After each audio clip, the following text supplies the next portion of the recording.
What's up, everybody? I'm your host Joseph, and welcome to Fiction Ink Flow. So today's video is something for a little bit of a special treat. So, if you watch my past videos with Books and Beats, it's where I kind of display the comics I get for the week and kind of add some music to them. So I've had several people reach out to me in the comments saying, I like this little stretch that you put out there, but do you ever review the books that you purchased? Like, talk about some of them. Like, what's your favorite one? What was good in this book or that book?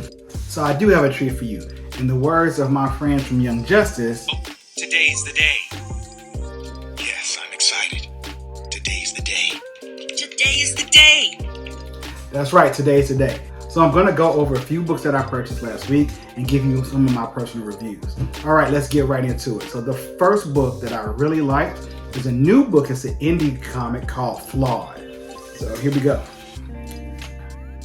Flawed number 1 is written by Chuck Brown and drawn by Prezi. So you may be familiar with the name Chuck Brown if you ever checked out another indie comic book called Bitter Root. One of my favorite Afrofuturistic books that I mentioned before on the video, and I focused on black comic book characters. But anyway, let's get into Flawed. Flawed number 1 is about an African-American psychologist named Jim Ease. So Dr. Ease is just this average psychologist. She's talking to clients, specifically talking to a couple of African-American clients about some abductions that have happened over the years. This comic book, I have to say, is not for kids. I gotta just jump off it because it is very graphic in detail, but it's really good. So she's going through her everyday life, and she has like her assistant to help her book clients and help them out. So she talks to a client leaves, and then Dr. Jim is like, well, you know what? I'm gonna make an example out of the person that the client just talked about, because they had been abducting kids.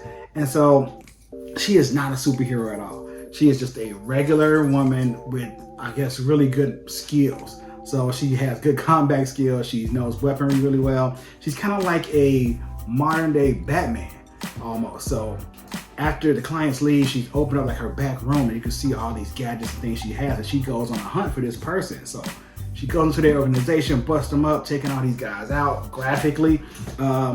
And she finds this one person, I guess he's the person in charge, and she's trying to find the big person who kind of started this whole kidnapping thing. And he's like, you can't really do nothing to me, you don't have to worry about it.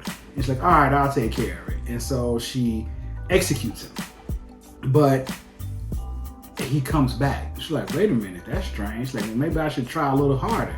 So she continues to try to take him out, but he's not dying. Like, he's coming back to life. And so, like, this is what the supernatural part of this book jumps in. And so now she's kind of on this quest to figure out who runs this whole organization and how did this happen.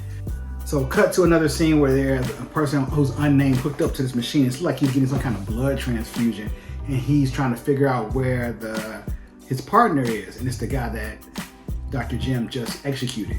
And they let him know that, hey, he's not showing up, he's not answering, he's been indisposed. And so he like freaks out, like, I need that guy. Like, our bosses will be upset because he's part of the formula. So it's some serum they're trying to develop. Eventually it just keeps going until we now jump to another scene, kind of like the end of the book for issue 1, is that it's a crime scene. It's this black detective, he comes in, he's investigating, and he sees the guy that Dr. Jim executed. He is like just hanging, left out for public. And they're like, who is this person? And they're trying to figure it out. Like, wait a minute, I think this is the guy who has been kidnapping young kids. And when they kind of get close to him to investigate, he moves. So he is still alive. So it's, and that's kind of how the book ends. It's a mystery. I'm curious. I want to figure out what's going on. I like this spin of this psychologist who is also like this crime fighter or vigilante, I would say. And just really interesting what goes on with her. All right, that's the first book. Second book. This is absolutely one of my favorites, I have to say, for the last week. It is Doctor Strange issue 6, and it's all about Wong. All right, so for those of you who know, Wong is Doctor Strange's like assistant. He helps him out with all the magic, and he's learned a lot himself. And in the MCU, he has become the Sorcerer Supreme when Doctor Strange left and he was trapped in Infinity War before he came back, when he was gone for that time. He's part of the blip.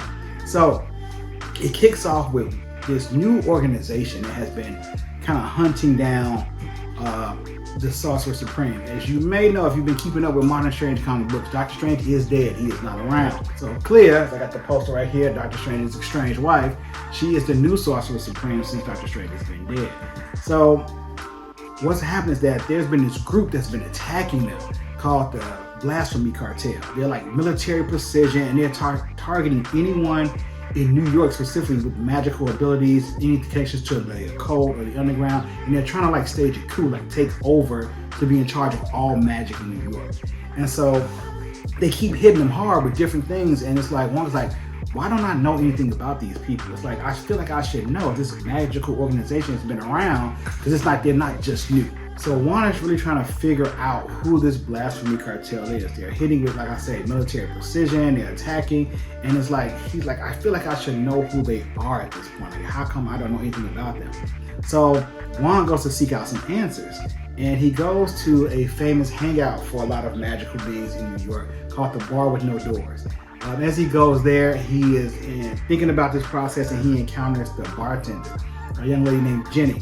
But she's also called Flickering Jenny because she was cursed by a witch that her appearance changes every so often. So it's hard for her to get a job in the regular world, so she has to work in this place because it's like magic and people understand.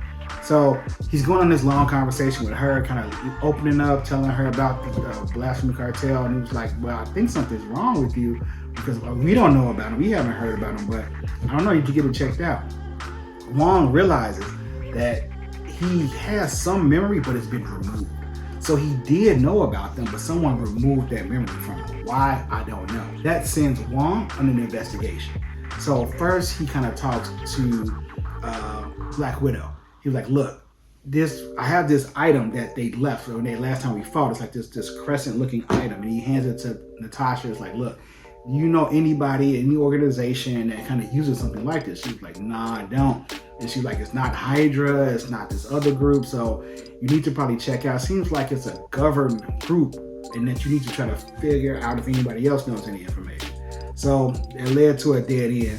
And so Wong was like, you know what, let me go somewhere else. And he goes to see the X-Men. So he goes to the new location for their house, which is in Central Park. So they have made this Krakoan treehouse, if you will, to be their base of operations. So he goes, he talks to Jean Grey, he asks her, like, I need you to like go and search my mind because I feel like I should know this group. Someone's removed a memory or put some kind of spell on me, I need to get it back. And she was like, okay, we'll work at it. So they're going, he's getting flickerings, but he's not getting everything. Eventually he does, and he finds out who was in charge, or how he knows this group. So he circles back to the Bar with No Doors, and Jenny is coming out, and he was like, hey, you know what, I forgot to give you a tip when I left. She's like, that's all right. He's like, here, and he tosses her the medallion. When he does, she changes yet again, which is not uncommon, but she takes on a different form. So when she catches the item, she kind of morphs again into, like, I guess her true form, which is still a woman with this suit on, like a battle suit. And so he's like, tell me who you are. All right, why is Pandora Peters searching up and hiding in this bar? Like, you were the director of Wand. And I was like, Wand, what is that? And like I said, she had on this suit. It kind of looks like a suit that the agents of S.H.I.E.L.D. would wear. And so she goes to explain that, yes, I am part of Wand, but don't you understand what's happening right now? And I'm like, what's Wand? And so they let us know about this new organization. So Wand is the division of wizardry, alchemy, necromancy department. So just like S.H.I.E.L.D., that means that there are several other organizations. And I love this concept because we have S.H.I.E.L.D., that was like the original one, dealing with all the espionage and spy stuff on Earth.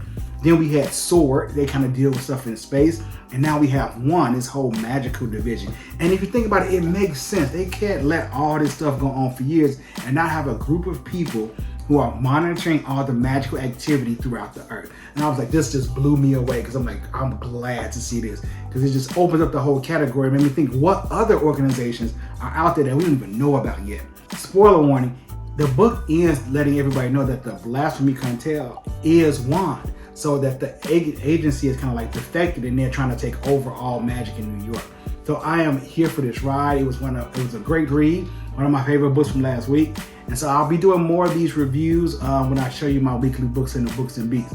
I'll catch you next time. Thanks for joining me. Make sure you hit that like, subscribe, and hit that notification bell. Drop a comment below. Tell me what you think about these books. And I'll catch you next time.